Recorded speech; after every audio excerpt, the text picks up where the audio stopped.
Hi friends, my name is Shakti Singh. I welcome all of you to my YouTube channel Classic Classroom. दोस्तों आज हम बात करेंगे sentence की यानी कि वाक्य की और सेंटेंस से ही जुड़ी हुई कुछ और जानकारियाँ भी हम हासिल करेंगे। चलिए दोस्तों पढ़ते हैं अपने टॉपिक्स की ओर। A group of words which makes complete sense is called a sentence.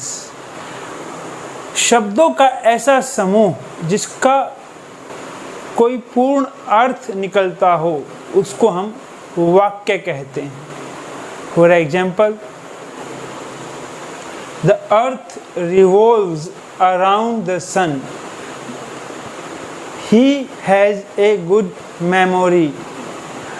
हमारा पहला example the earth revolves around the sun, यह बताता है कि धरती सूर्य के चारों ओर घूमती है।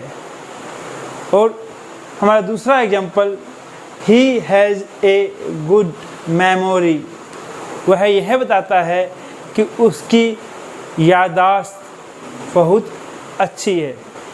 तो दोस्तों इन दोनों वाक्यों में शब्दों के जो ग्रुप्स हैं वो मिलकर एक अर्थ का निर्माण कर रहे हैं, मतलब उनसे कोई ना कोई अर्थ हमें मिल रहा है, कोई ना कोई इन्फॉर्मेशन हमें मिल रही है। लेकिन अगर मैं इन्हीं शब्दों को आगे पीछे करके लिख दूं, क्या उसका भी कोई अर्थ निकलेगा? चलो एक बार देखते हैं।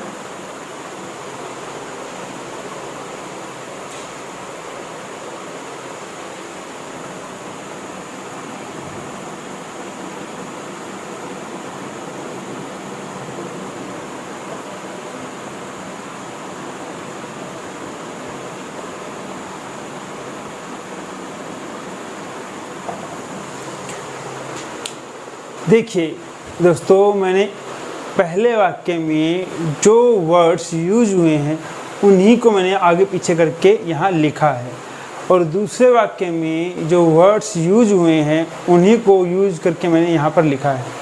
पहले ये देखिए, जो हमने पहला ग्रुप ऑफ वर्ड्स लिखा है, revolves, earth, the, round, sun, the, क्या इसका कोई अर्थ बनता है? क्या इसका कोई मतलब निकलता है? इसका कोई अर्थ नहीं निकलता।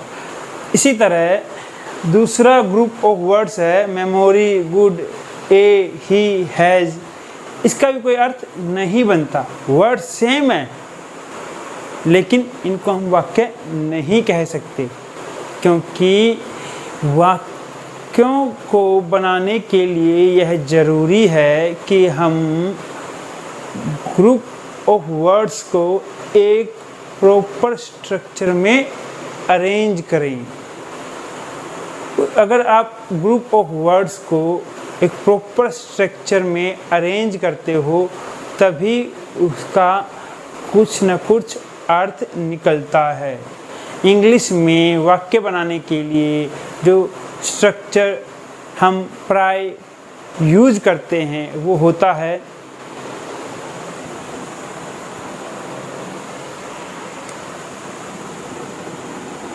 Subject plus verb plus object. Subject plus verb plus object, इन तीनों के बारे में यानी कि सब्जेक्ट के बारे में, वर्ब के बारे में और ऑब्जेक्ट के बारे में हम आगे आने वाले लेक्चर्स में जानेंगे। लेकिन जो स्टूडेंट्स जिनकी इंग्लिश काफ़ी हद तक अच्छी है वो इन चीज़ों के बारे में जानते होंगे, तो मैं उनके लिए यह बताना चाहता हूँ कि जो प्राय स्ट्रक्चर हम इंग्लिश में एक वाक्य बनाने के लिए प्रयोग करते हैं वो होता है subject plus verb plus object.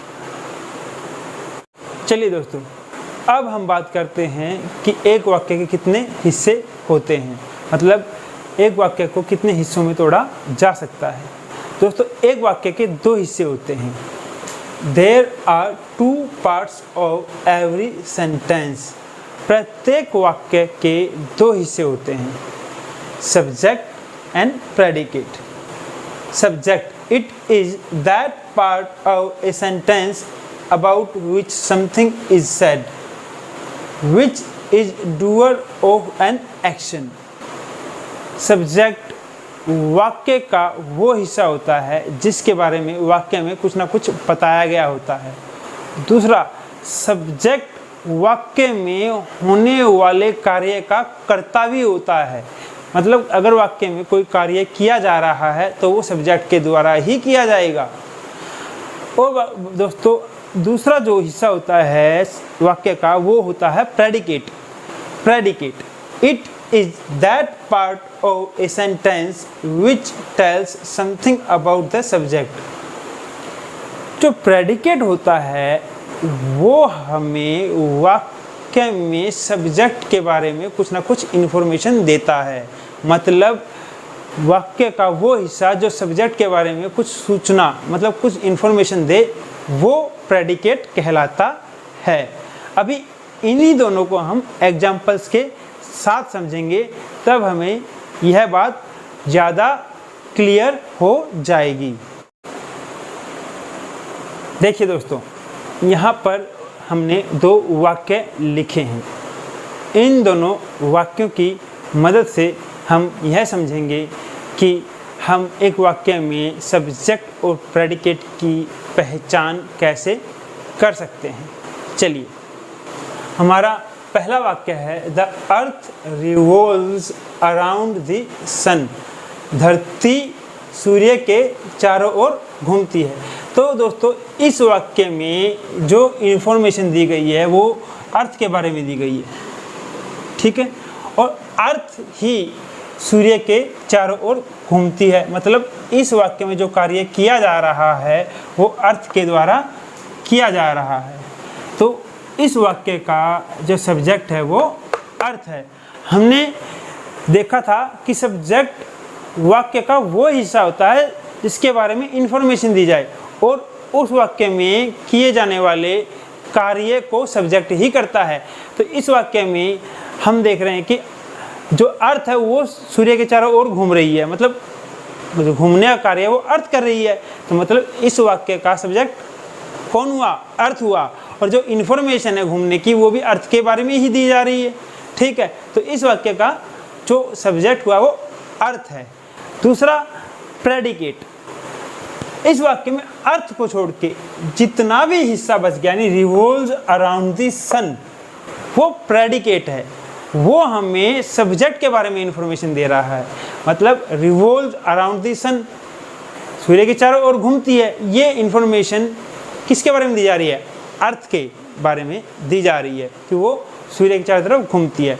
तो दोस्तों, इस वाक्य में जो सब्जेक्ट है वो अर्थ है, और जो बाकी हिस्सा बच गया जो हमें अर्थ के बारे में कुछ ना कुछ बता रहा है वो हमारा प्रेडिकेट है। चलिए अब हम देखते हैं दूसरे वाक्य को। He has a good memory। उसकी यादाश्त अच्छी है।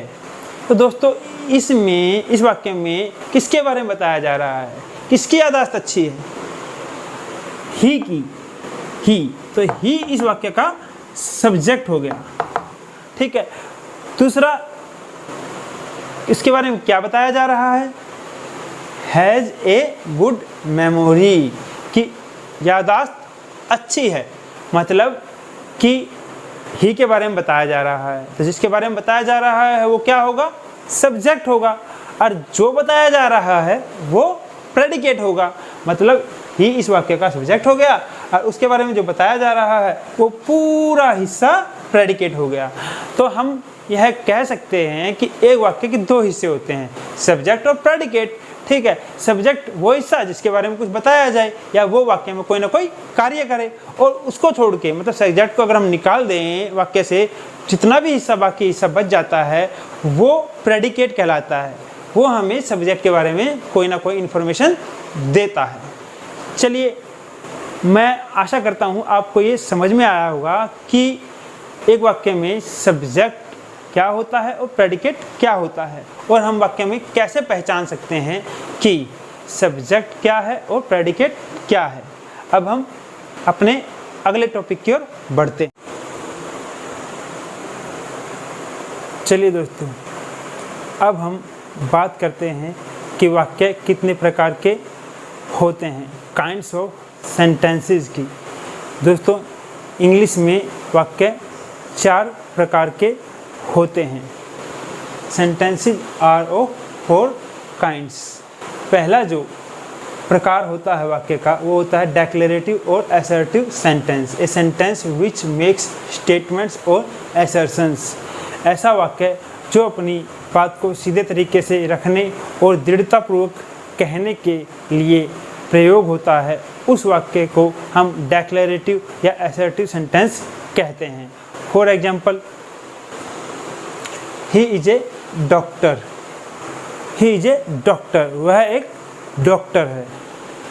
He is not a student, वह एक विद्यार्थी नहीं है। दोस्तों, यह वाक्य भी डेक्लेरेटिव है, परंतु यह वाक्य नेगेटिव है। इसमें जो स्टेटमेंट बनाई गई है वो नेगेटिव यानी नकारात्मक है। इसी तरह हमारा तीसरा सेंटेंस है customer and death have no calendar, कि मौत और ग्राहक का कोई समय नहीं होता।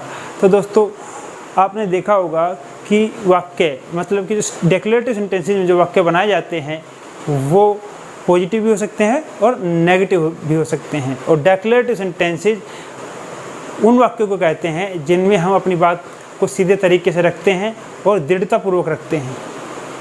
इसी तरह हमारा जो वाक्य का दूसरा प्रकार होता है वो होता है interrogative sentence. A sentence which asks questions.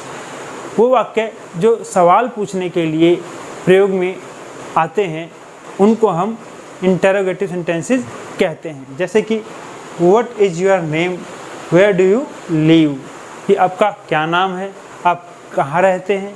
तो ऐसे वाक्य जिनमें हम सवाल पूछते हैं, क्वेश्चंस करते हैं, उनको हम इंटरोगेटिव सेंटेंसेस कहते हैं। दोस्तों, वाक्यों का जो तीसरा प्रकार होता है वो होता है imperative sentence. Imperative sentence, a sentence that expresses commands, requests और एंट्रीज। ऐसा वाक्य जो किसी आदेश या किसी प्रार्थना को दर्शाता हो, उस सेंटेंस को हम इम्पेरेटिव सेंटेंस कहते हैं। जैसे कि बी क्वाइट, गो देयर, चुप रहो, वहाँ जाओ। इन दोनों वाक्यों में सामने वाले को जिससे आप बात कर रहे हो उसको आदेश दिया गया है। हमारा तीसरा वाक्य है प्लीज़ ओपन द डोर, कृपया दरवाज़ा खोलिए। इस वाक्य में सामने वाले से प्रार्थना की गई है। तो दोस्तों, इम्पेरेटिव सेंटेंसेस वो सेंटेंसेस होते हैं यानी वो वाक्य होते हैं जिनमें हम सामने वाले से या किसी से प्रार्थना करते हैं या किसी को कुछ आदेश देते हैं। इम्पेरेटिव सेंटेंसेस में हम सब्जेक्ट का यूज नहीं करते, क्योंकि इम्पेरेटिव सेंटेंसेस में जो सब्जेक्ट होता है वो हमेशा कंसिडर होता है, मतलब वो हमें मालूम होता है कि हम किस से अपनी बात कह रहे हैं। वो व्यक्ति जिसको आप आदेश देते हो या कोई प्रार्थना करते हो, वो व्यक्ति वही होता है जिससे आप बात कर रहे होते हो।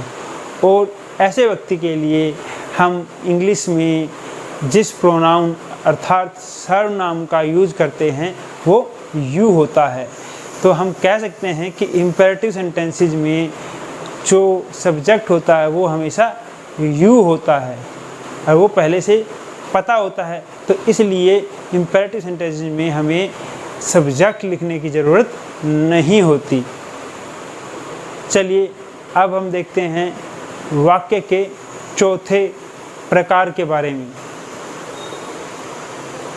Exclamatory sentence, a sentence that expresses strong feelings. एक ऐसा वाक्य है जो किसी व्यक्ति की मन की बहुत तेज़ या बहुत ही स्ट्रॉन्ग भावनाओं को दर्शाए।